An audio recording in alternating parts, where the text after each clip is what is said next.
This is NFA Talk, the show that talks about guns and gun rights, keeping you up to date with what's currently going on, from the newest guns, promotions, and events, plus how we're lobbying for your rights.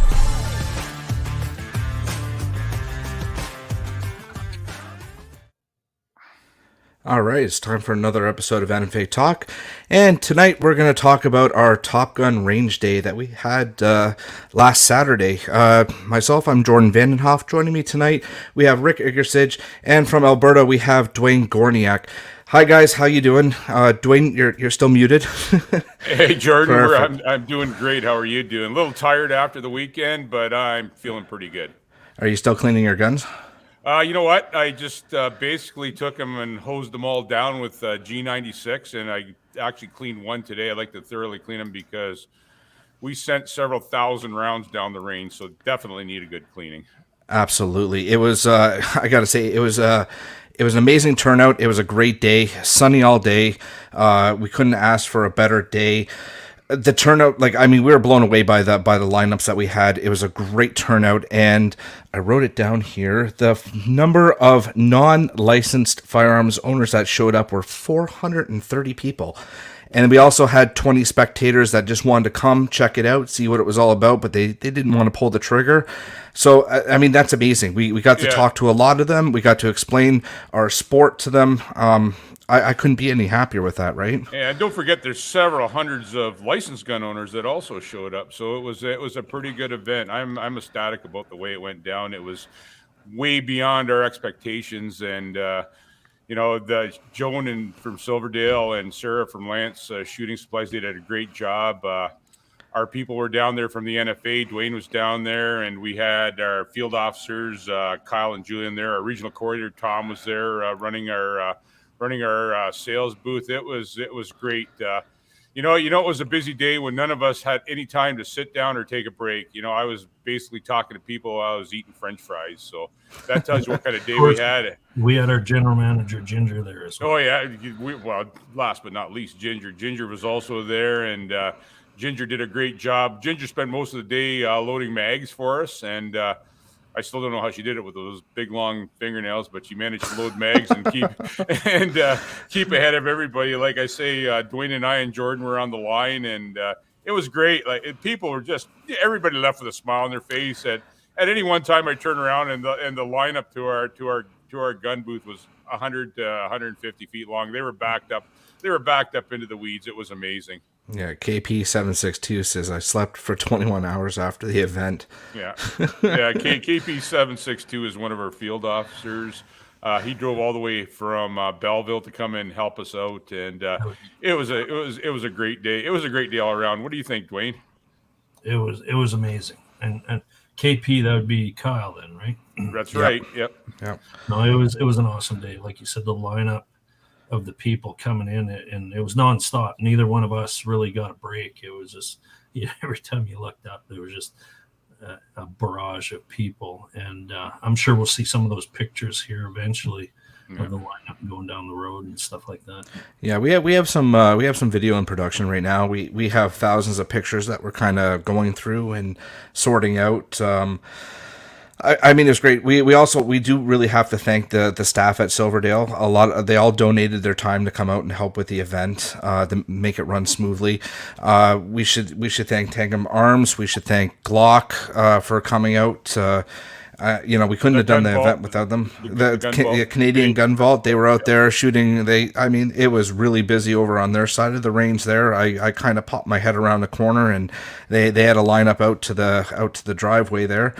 It's great to see the turnout. I was talking with people. I was on the line shooting, and I'll tell you this: we had younger kids out there, and they were just happy as could be, smiles on their face, wanting to shoot a gun, wanting to try it out, and you'd talk to them and you'd say, hey, if this next bill goes through, you probably won't be able to own this. And the look of disappointment, right?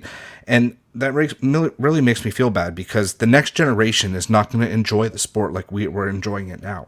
Yeah, I agree with you, Jordan. I It know was- I had some young people on the range, and we went through all the safety procedures, and we did everything in a super safe manner. A lot of people never held a gun before in their lives, and like I say, they left a smile on their face. But even with the young shooters, there, when we were talking to their parents they couldn't believe how much fun they were having, and the parents ended up trying some firearms also. And then we explained to them, why the reason we're here is because the Liberal government is going to try to stop all this stuff, and they didn't understand. And I think that's a part of the problem. There's a lot of people out there that aren't firearms people that just don't know what's going on. What do you think, Dwayne? Well, that's exactly it, right? Because the message that the government portrays, with Trudeau and Mendocino there, they portray that taking the guns from all of us who were at that gun range that day is actually going to do something about gang-related violence and crime, and it's really just smoke and mirrors. They're actually not doing anything at all. I've said it over and over, like, I don't know, thousands and thousands of times. I say it all the time.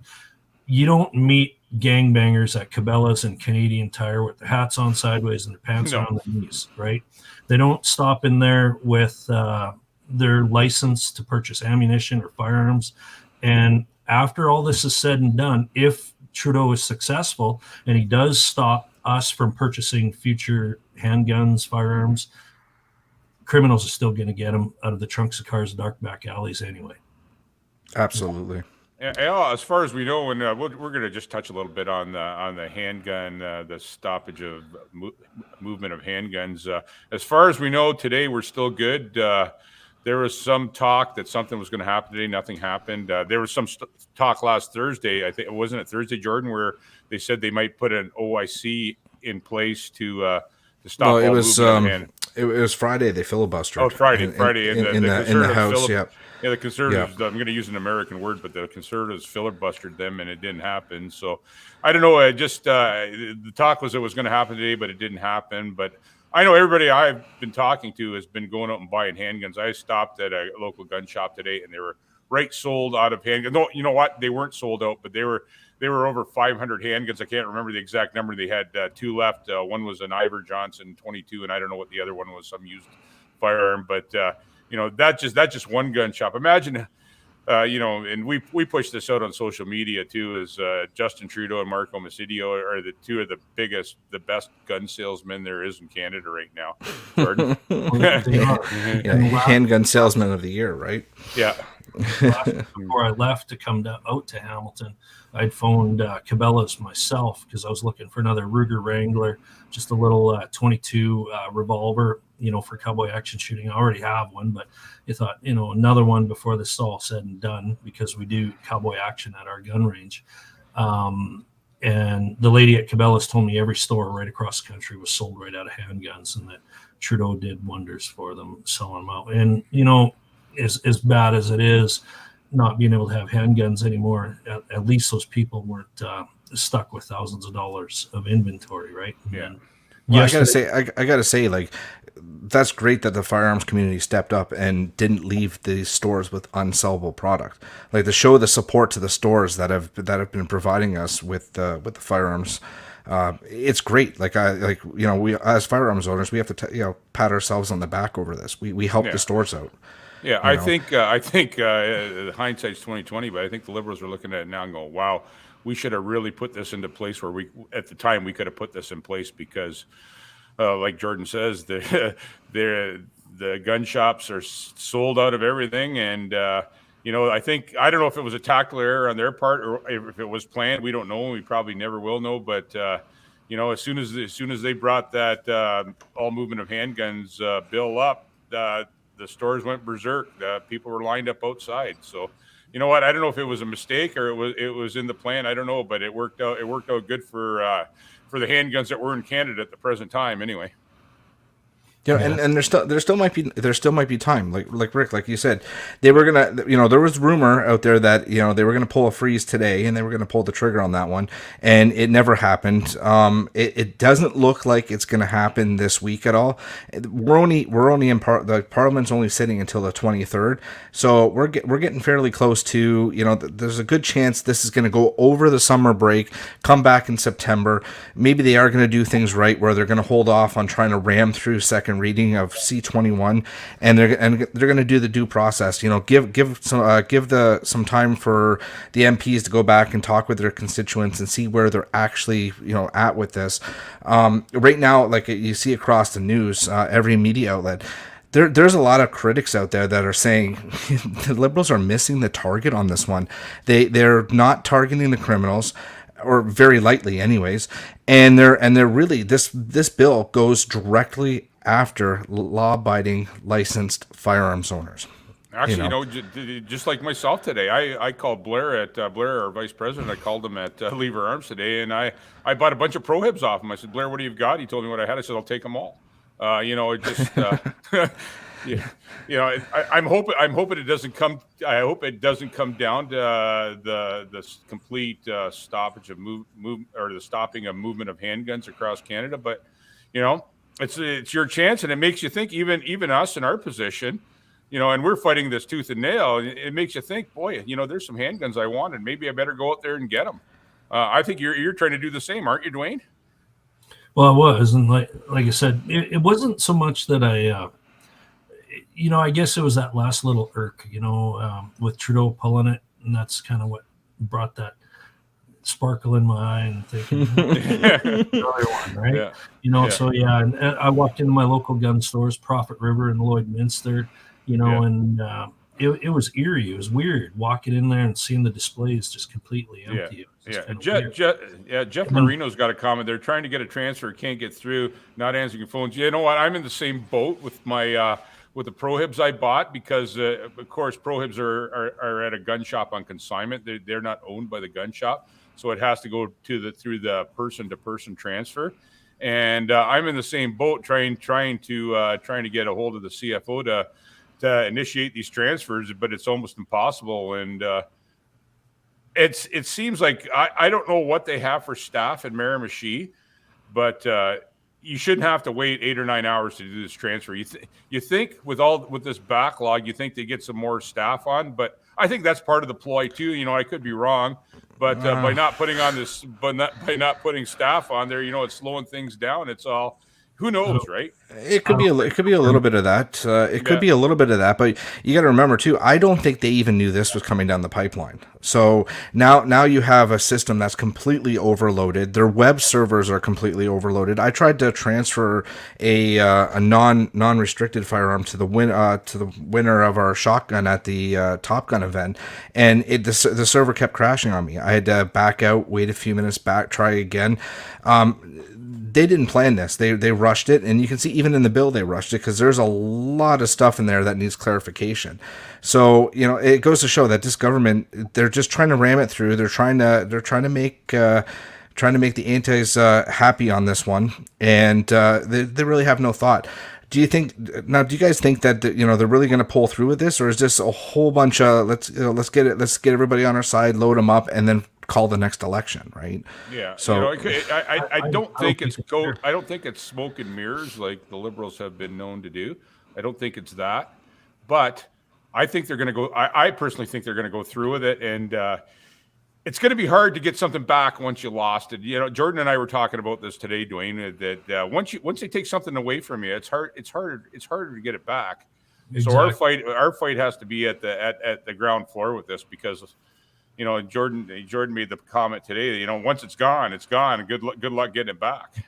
But just to clarify what you said there, Rick, about smoke and mirrors, it is smoke and mirrors on the fact that they're trying to appear to do something about guns, in the hands of criminals and gangs, right? That's where it's smoke and mirrors, because they're actually not doing anything about it. Those guys, they've stated many times that over 85% of the firearms used in gang-related violence, is smuggled in from usually the US or other countries, and the other 15% other countries and stolen, right? But a very small number, which is locally stolen, 85% elsewhere. Anyway, smoke and mirrors on actually trying to appeal to people who don't own guns, don't know anything about guns, and make it look like they're going to do something about the guns that are doing the drive-by shootings. And yeah, I'm just looking at one of our listeners. I'm sorry if I probably pronounced your name wrong, but it's Samaj.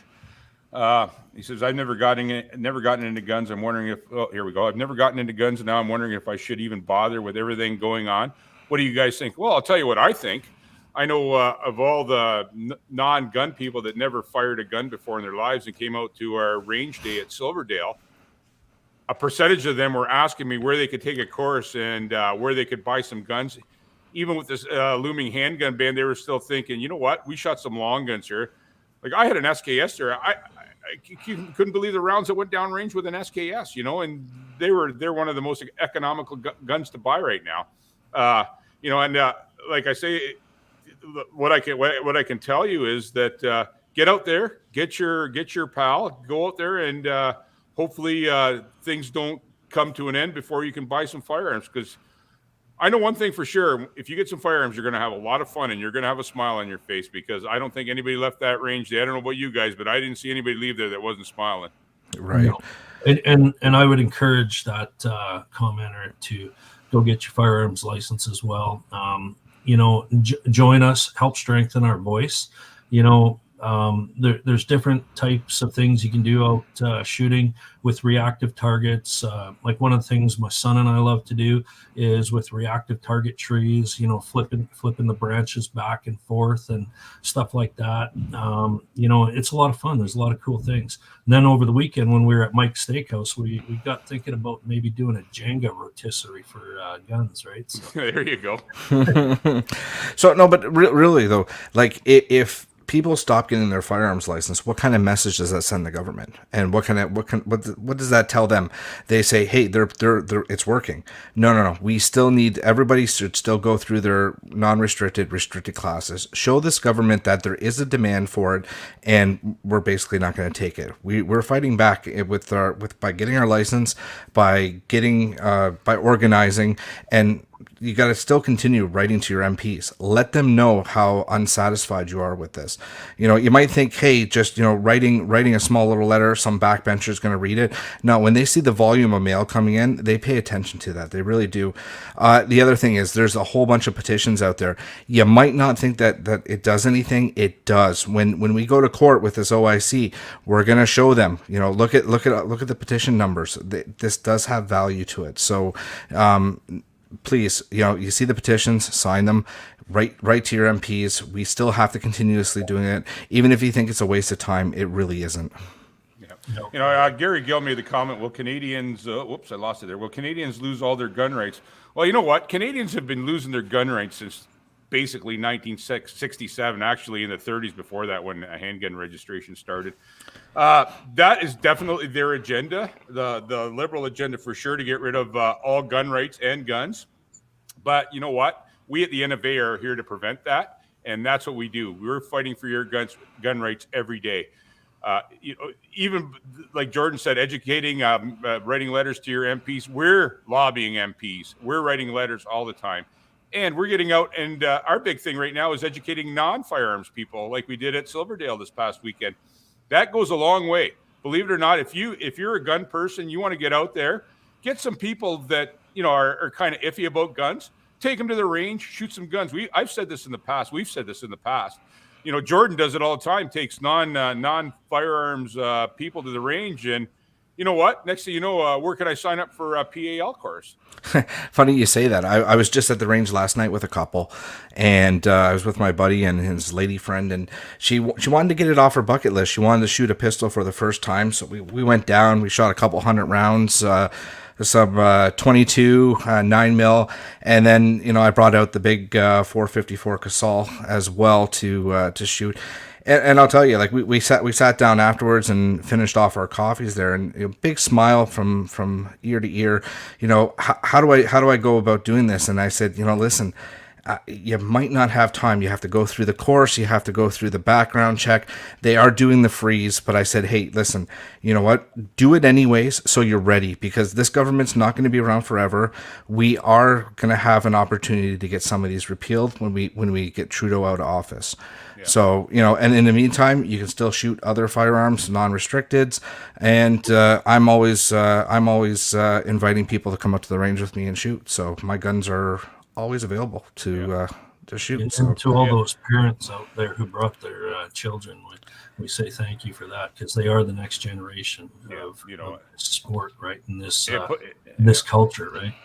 It puts a smile on my face when I can teach a young person how to shoot safely, and look at the twinkle in his eyes, and his eyes light up when he sends his first round downrange. It's satisfying to me to watch that. And then you know what? When they're happy, their parents are happy, and everybody's happy. Lauren Call has a question. Lots of trappers up my way. We have handguns for protection. What will happen to them, or a pilot? What will happen with them, or a pilot for survival gear? Well, I'm assuming you're not from Ontario, because there is no wilderness carry in Ontario. And as far as I know, I'm from Southern Ontario, and I know a few trappers down here, and they pulled their their carry permits out from the trappers. I don't know what's going on in the north. I don't know if they're still allowing them for sure. But that's another point of this bill C-21. Where does it put you guys? I know in northern BC, there's quite a few wilderness permits for for gold mining, etc., trapping. I don't know where it's going to put all these permits. Do you guys have any idea where this stuff's going to go on that part of it? Well, that's up to the individual CFOs of each province, right? Yeah. So depending on what your CFO is like you said, Rick, in Ontario, if you've got an anti-gun CFO, it's not going to go well, right? But actually, can I jump in here? So they're actually taking that away from the CFOs. Are they? Okay. Yeah, they're taking in this bill. That's going to take it away, and there's going to be one person. So they're going to actually take full control of this. So I'm only taking a guess, but I have a feeling that nobody's going to have a authorization to carry. Yeah, and that's the way I read it too. But I think Terry Bryant from Alberta, your province, is fighting against that. She wants a little more control for the CFOs, which it rightly should be. Each provincial CFO should be able to make decisions. But it's all in the grand scheme of things to get rid of handguns. A segment at a time. First, they take us law-abiding gun owners and take our firearms away. Then they go to the trappers, the gold miners. The only people I can see that aren't going to lose their guns is Justin Trudeau's security people. That's the only people I can see. Yeah, and that what I was saying is how it is right now. Right, but yeah, you're right, Jordan. Like, it's what they do in that bill. It's not going to get. Yeah, I mean, like Dwayne, your CFO has been very vocal about willing to do this sort of thing. So I think this is a direct knock towards her, and that's why they put this in the bill. They want the total control. They knew that Alberta was going to go a different direction, especially since Alberta now does their self-appointed CFO. So they put that in the bill for a reason. Right. Yeah, everything in this bill is totally calculated for total control, and eventually they want to remove firearms from Canada. Exactly, because for once we got a CFO that actually represents Albertans in a true fashion, and we're getting the good old Trudeau finger again, right? So. Oh yeah, that happens to you guys out there on a daily basis almost. It just seems Alberta's the friggin' punching bag for the rest of the country, and I understand. Yeah. But Terry, like I say, I know Terry personally, and she's a great gal when it comes to this stuff, and she's pro-gun. She has probably one of the biggest Japanese firearms collections in Canada, if not North America. She's a real pro firearms person. Actually, I think we actually mentioned to her to get her on NFA Talk. I'm really looking forward to having her on here to express her views on some of this stuff. It'll make for an interesting night, because she's going against the grain, and that's what we need in the rest of the province. I know Ontario CFO definitely doesn't go against the grain. Well, and she's so active in it, like you said, Rick, and I've got to thank her again. I'll thank her here live right now for actually being at my gun range this weekend, while I was gone to Hamilton, she took part in our cowboy action shoot all day Saturday. And then on Sunday, she went to Castor, Alberta, and took part at their gun range with them as well. And that's how active she is, and what she's trying to do in our communities for us, right? I don't know about the gun clubs you attend in Ontario, but I know the ones I attend, the only time you ever see a CFO at a gun range, Jordan, is when they come to inspect it. I've never actually seen one come out just to talk and meet with firearms owners, discuss issues. Never ever see them there. No, and it's it's almost impossible to get a phone call in there. Even before this stuff started, it was almost impossible to get a phone call into the CFO. Even with, we had some direct numbers and stuff, but it was almost impossible to get in there. It's almost like, you know what, you guys don't exist and we really don't care. This is just a bunch of paper for us. It's a job, and get on with it. Right. Yeah. Well, it's I don't know what to say. Like they're not there to help us. That's for sure. Oh, like, this is not about service, right? Like, Ontario. Before all this happened, we were looking at like 6 to 8 weeks on a transfer. I'll tell you what. Like, I bought a protest pistol when they talked about the freeze. I'll let everybody know here when it actually comes in. Right. Yeah. So, and I bought it a couple days ago. So let's see how long it takes. The clock's ticking here, Ontario. Let's see what you can do. Right. Dwayne, what's the transfer rates like out your way? I'm not hearing too much about it yet. Alberta, we've actually had it pretty lucky. Like everybody out here seems to be doing okay with it. All the more complaints I always hear from the east, from, like you said, from Ontario and the Maritimes. Yeah. I see Angela Carla made a comment. Great event. I remember I had a chance to talk to Angela at Silverdale, and bringing up our numbers. Yeah, I appreciate Angela. Angela's another person that came out all the way down Belleville, Ottawa way. I'm not exactly sure, but it's somewhere down there, and it was great to see people. We had people coming in for driving hours and hours and hours to come to this event. It was just. It was just a pleasure to see. I was a happy guy at the end of the day. Yeah. I was happy too, but when I got the firearms home, like it's just wow. You know what, gunked up. I got a couple weeks worth of cleaning to do, right? But it's worth it. You and I have done 2 or 3 of these events before, and it turns out we end up bringing our guns because I've got a bunch of prohibs I brought, and Jordan's got a bunch of the modern space age stuff that he brought, and it's stuff that it's stuff that people don't see on the range every day. So what do you think? We probably had at least 40 firearms on our range, and we also had some firearms that Tactical Imports loaned us to shoot as well. Yeah. So we had probably about 45 guns just on our range alone, and we still had I've seen the pictures over from the Canadian Gun Vault on their side. They had probably 40-50 guns over there too. Glock had their full lineup. So, the Silverdale people had at their setup in their range the same thing. They had a whole whack of firearms. So I mean, in total, we probably had well over 200 firearms on the lines. I would think so. Yeah. I would think so. You know what? I was so busy I never really got a chance to walk to the rest of the ranges at Silverdale, but there sure was a lot of banging going on. And I don't know how many rounds were sent down range, but I know myself, we picked up the brass because we were kind of partway down the range. We didn't want to leave any brass or garbage behind. I ended up with a 5-gallon pail and a half full of brass. So that's a lot of rounds to be shooting in a few hours in one day. Like I say, we didn't stop. The only time we took a 3-minute break was to change targets. Other than that, it was go, keep moving forward all day long. It was great. It was really a really good day. Yeah, no, and absolutely. What do you think? What was the youngest age we had there? I had a little boy up on the line that wanted to shoot the Glock 48. I'd say he was about 10, 11 years old. Yeah, I had a young fella too, and it was probably around 7 or 8 years old. I spent with the kids, I spent a little more time there too, and just I make them hold the gun, I make them dry fire it a few times. I just want to make sure where their muzzle's at, and I want to keep my hands close so that things don't go awry and the gun doesn't start swinging and stuff. And I want to make sure they can dry fire it first. And like I said, I had a 6 or 7 year old there, and maybe 8, somewhere in that. I don't know, but Dad was there too, and Dad's dad was a gunny.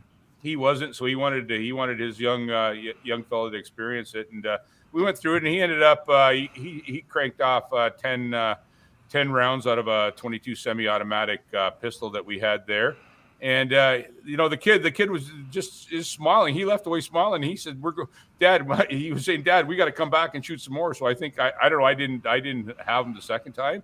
Maybe Dwayne or one of you guys had him the second time, but they went to buy some more tickets. Yeah. There was a 9-year-old there and an 8-year-old, and and just took him under control. Like it reminded me of when my son was that age, right? Yeah. Yeah, it was cool we had several hundred, if not 1,000, over 1,000 shooters or whatever the numbers were. But you know what? We never had one accidental discharge. We never had one accident.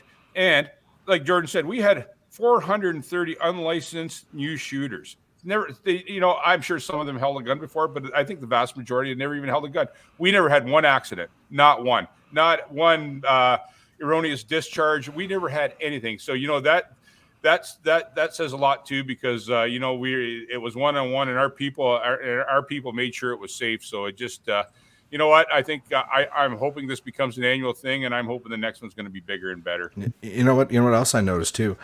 There was a lot more females there at this event than there have been in the past events. Yeah. It's really catching on. There was a couple guys there that actually brought their landlady there with them, and the first time she was shooting, and she actually really enjoyed it. So one thing I didn't see on the range this time, and I don't know if they were there or not, was the police. The police usually show up and they come to our booth, and we give them some different kinds of firearms to shoot, and then the police even leave with smiles on their face. But I didn't see them this year. They might have been on there, but they weren't on our range. They were at the end of the road directing traffic because it was a mess. Yeah. Oh yeah, yeah. Hey, a big shout out to Joan and Sarah again. We had a shuttle service set up with golf carts and stuff. It was a crazy day for people, and people didn't. They stopped selling ammo at 4, and they shut down at 4:30 or 5. Oh, and we didn't get out of there till I know it was close to 6. Yeah, I think it was at the point where we were telling people like you might have to head over to the other range because we're just out of ammo at this point. Yeah. I know. We ran out of 7.62 39. We ran out of 12 gauge. We shot a lot of rounds through the prohibs. That was another thing too. And when people show up and you hand them a 2-inch barrel revolver, and they go, "Boy, do I ever want one of these!" And and so and that's what we're working towards, so you can have one. But right now you can't own one. And they say to me, "Well, why do you have one?" I said, "Well, because I got grandfathered. Luckily, I got grandfathered in. I'm old enough. I'm an old guy to get in on the grandfathering thing." And that just people that don't know firearms are astounded how severe the rules are. And I talked to a lot of people. I would have liked to talk to a lot more, but like I say, I was busy on the range. But I did talk to a lot of people, and people are just absolutely astounded how hard it is to get a handgun, what you have to go through, the daily vetting process. The list is endless. But then again, like I say, it's all about information, and people just don't know. Well, they get the wrong.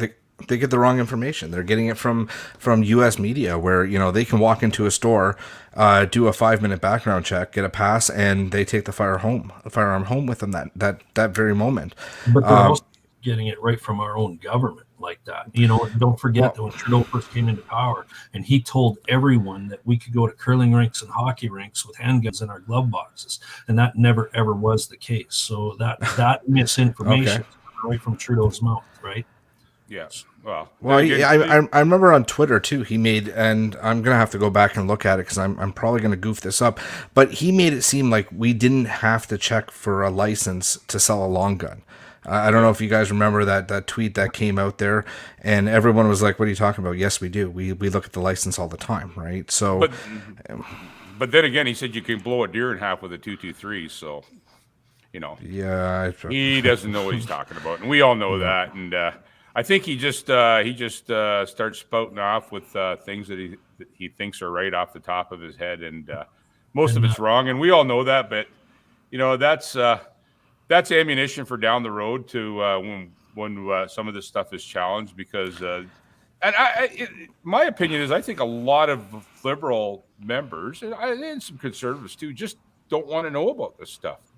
They just don't want to know what it's really about, how hard it is, and how the vetting process works, and how hard it is to actually, and how expensive, and how much money goes back into the economy, how much money goes back into taxes. They never talk about that.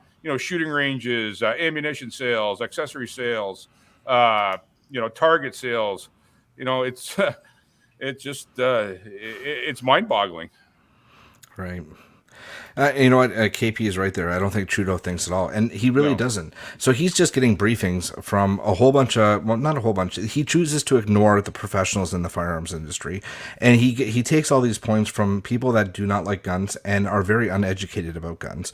And they put it all in this package. And then they say, how do we sell this to the public? Let's make it look scary. Let's start pumping out commercials on TV. And, and really sickens me is my tax dollars are paying for them to take my firearms away or to deter the public against the firearms community. A lot of misinformation out there. I mean, they've been pushing that one commercial where it shows, the gangs in the streets in Toronto and all these stats and the wrong information, and it's all domestic sourced handguns when really it's not, right? So I've made that statement before. The stats they're using are bogus stats. They really are. They're manipulated stats to make them read the way they want to read. We've got actual stats out there with our people, and nobody wants to look at that. Well, they don't want to look at it. Our firearms people look at it, but they don't want to look at it because it would defeat their whole case. Trudeau is told what to say. He's the world's greatest actor. You know what? AC, there's no doubt about that in my mind. One day you're a grade 6 drama teacher. Next, exactly. Canada hired a drama teacher to run the country. There's a question there I'd like to ask by Albatross 999. He writes there: is it true that if Trudeau passes the freeze tomorrow, we lose everything? Not really. The way they're doing that with Bill C-21, I guess, is that we'll be able to keep our handguns till we die, and then they're destroyed, from what I understand. Yeah, that's the way it is. The way we understand it so far, you know what? It's a fluid situation. Who knows? To this day, and I think our guys will agree here that it basically stops all movement of handguns. So if you're in possession of that, you can keep using it at a gun range. You can take it to a gunsmith, but that gun cannot change ownership. There won't be any new guns bought or sold. There will be no firearms imported into Canada, no one-on-one transfers. That's all done. So basically, it's a complete stop. It's a complete stoppage of movement of all handguns in Canada. So you want to know how I see this? They're taking our handguns, and they're not going to pay us for it. So I mean, you're going to keep your handguns until you pass on, and then the government gets them without any kind of compensation. So they're not going to pay out your estate. So essentially, they're taking our handguns, and they're not paying for them. Yeah. Oh, and this brings up the other thing. I know of several people, several dozen people that had 12.7 handguns that were built pre-1947 that they were going to pass on to their heirs. This bill stops that process. All those guns that you went out, you found that were built between before 1947, you paid money for, you paid tax on in some instances. Those firearms now are not going to be able to be transferred because this puts an end to all transfers. Essentially, if this bill goes through, every handgun you own is worthless. Yeah. This takes away families' property, right? Like when I pass away, my handguns won't be able to be passed on down to my son. I look at it this way, the handguns is just the start of it. Now, I've got my grandfather's old Winchester single shot shotgun that he had probably since the 30s or 40s. It's a family heirloom.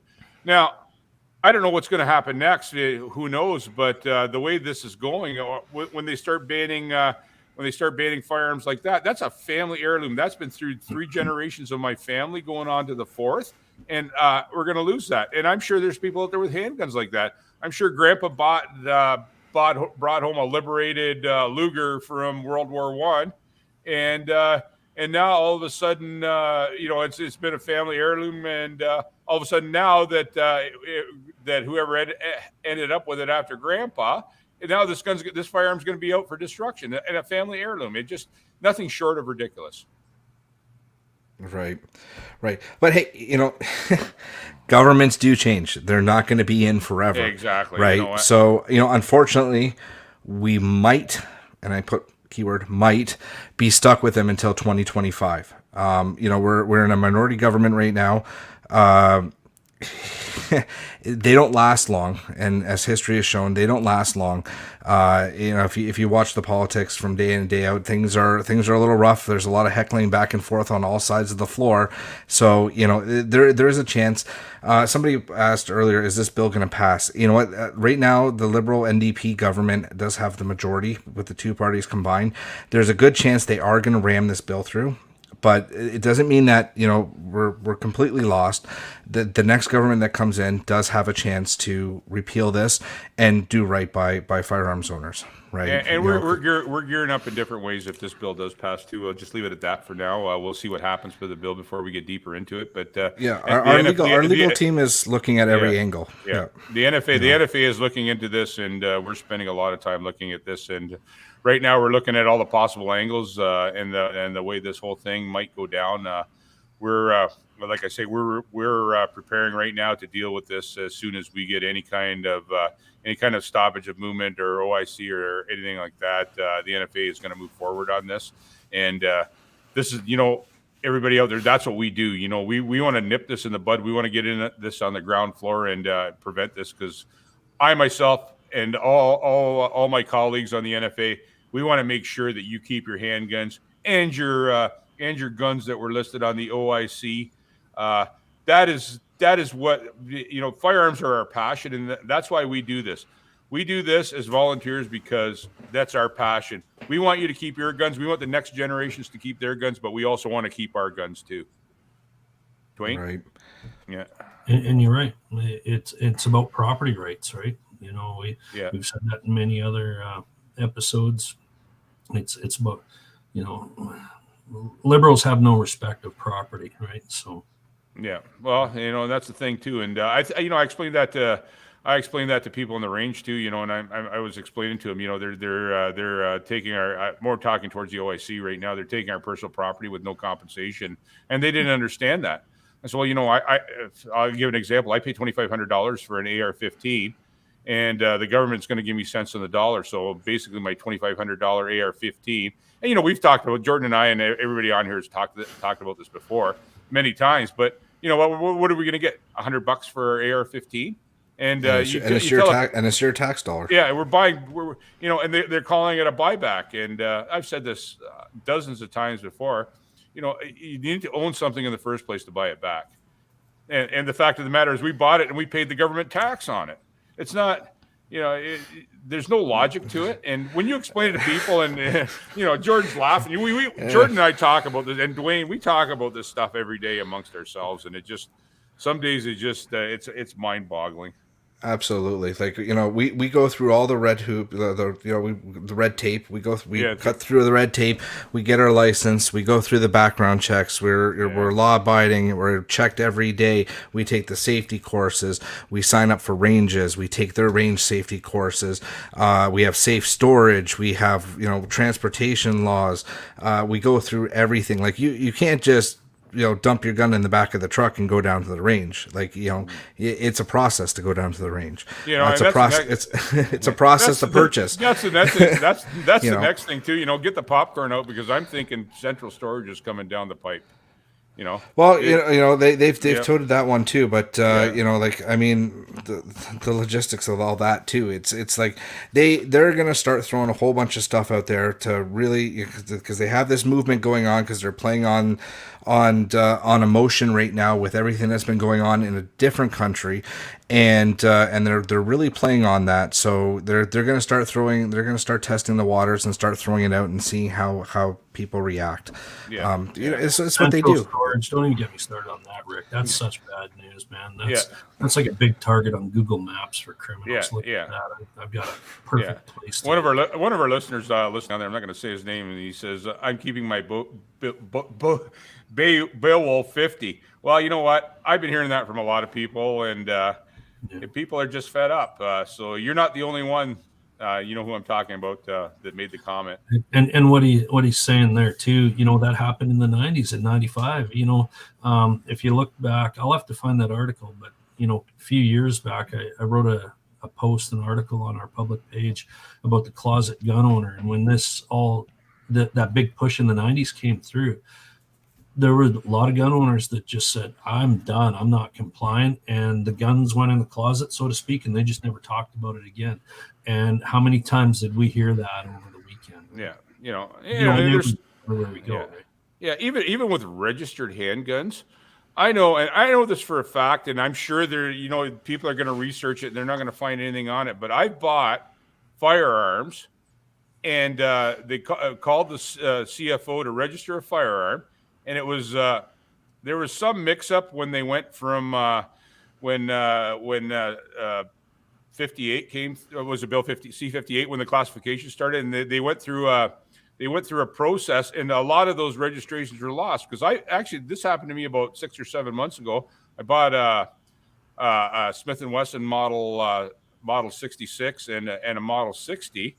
So I bought them. It was a private sale, of course, because it was prohib. But I had a local gun shop do the transfer for me.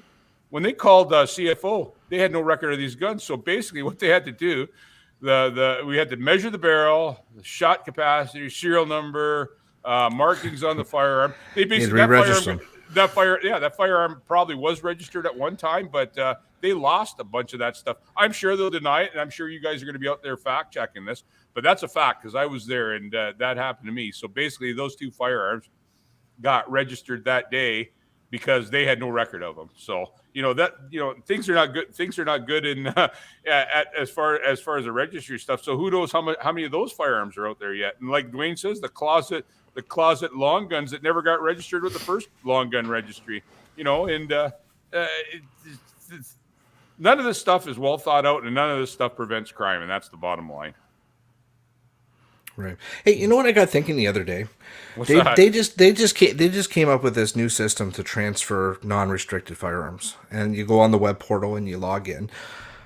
We have to call in all the time to transfer for private sales of our restricted firearms. And you know how it is. It sometimes it could take 20 minutes. Sometimes you might not get in that day because they're busy. This whole time, why wouldn't we have a portal to log in and transfer restricted firearms? That's a good question, Jordan. I don't know. Because they don't want us to. Right. Yeah. See, and they're not about service. This is a total plan to make it. They are trying to make it so the firearms owner says, you know what, this is too much of a hassle. This is too much. I'd rather find a different hobby. It's not about service at all. Well, and that's the thing, because the gun shops do have the portal for restricted firearms, and they can do it online. But a private sale, you can't. I'm sure it's I'm not a computer guy. Jordan will tell you that because I mess stuff up all the time. But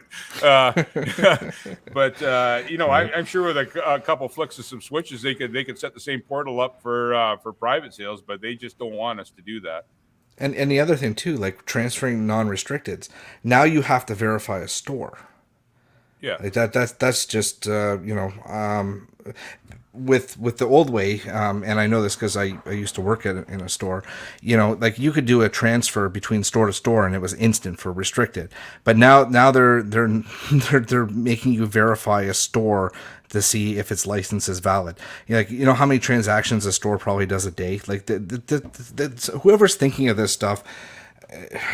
Well, and the problem is with that also is when the C21 registration stuff started, or the C71 registration stuff started, there was stores being denied because they were saying their licenses were in order. I was talking to Blair, and he was saying that his store was denied a bunch of transfers from a wholesaler because their paperwork wasn't in order, and their paperwork was 100% in order.